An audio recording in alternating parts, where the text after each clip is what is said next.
Môre. Nou, 'n storie het baie elemente.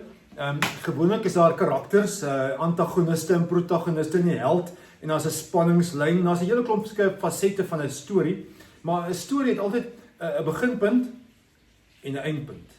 Die boek Josua wat ons vandag oor praat, is die eindpunt van 'n storie wat in Genesis 12 begin. En gaan kyk maar weer 'n keer die video oor Genesis 12 en die belofte wat Abraham gekry het van 'n nageslag wat hulle nou getrek het, amper 2 miljoen mense.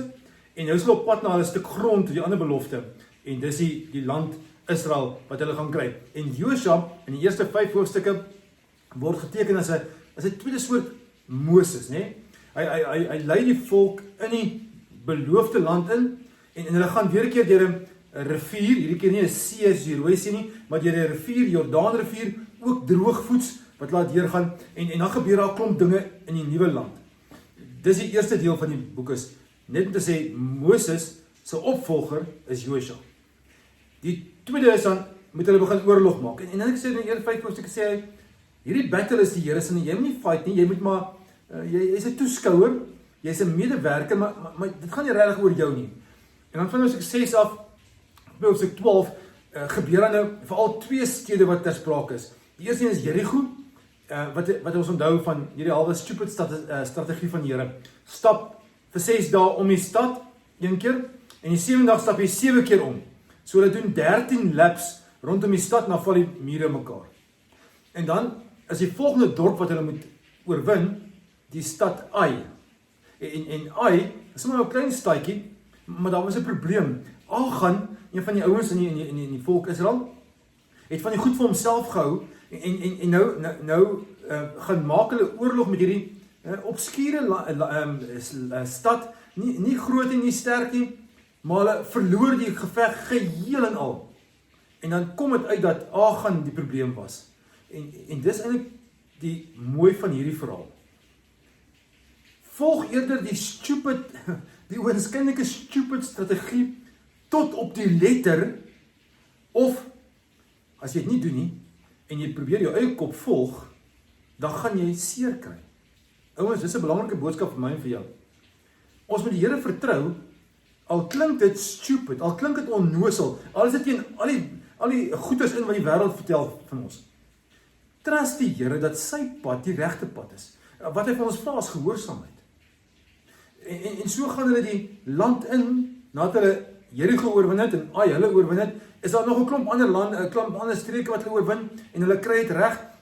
En hier is so van ons 13 af, kry ons 'n baie stuk boring deel in die boek Josua, waar die land verdeel word, en elkeen kry sy stukkie grond, en dit klink vir ons na, dat hierdie rivier, en hierdie bergreeks, en hierdie stukkie, en dit klink vir ons boring, maar eintlik is dit vir hulle crucial, want dit is 'n belofte wat in Genesis 12 begin het. Dis die einde van 'n storie wat lank terug begin het. Trouwens, nie by hulle nie, by hulle ma's en pa's, by 'n vorige generasie. En hier kry hulle nou hierdie stukkie grond, en hulle is so opgewonde daaroor, en dit klink vir ons boring, maar vir hulle is dit incredible.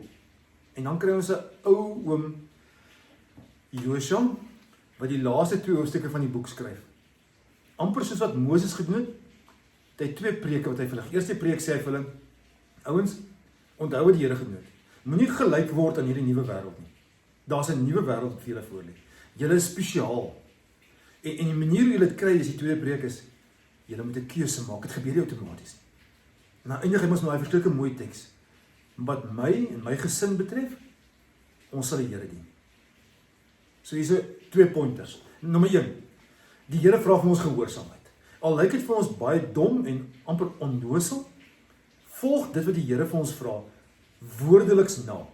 Wil jy blessing van die Here hê, dan sal jy hom moet volg. Wil jy hy moet by jou wees, dan kan jy nie ongehoorsaam in jou eie kop volg nie, dan moet jy hom volg. En nommer 2, dit verg 'n keuse. Wat my en my gesin betref, sê Josua, ons sal die Here dien. Hy maak 'n doelbewuste keuse. Kom ons maak 'n keuse om teen die stroom in God te volg.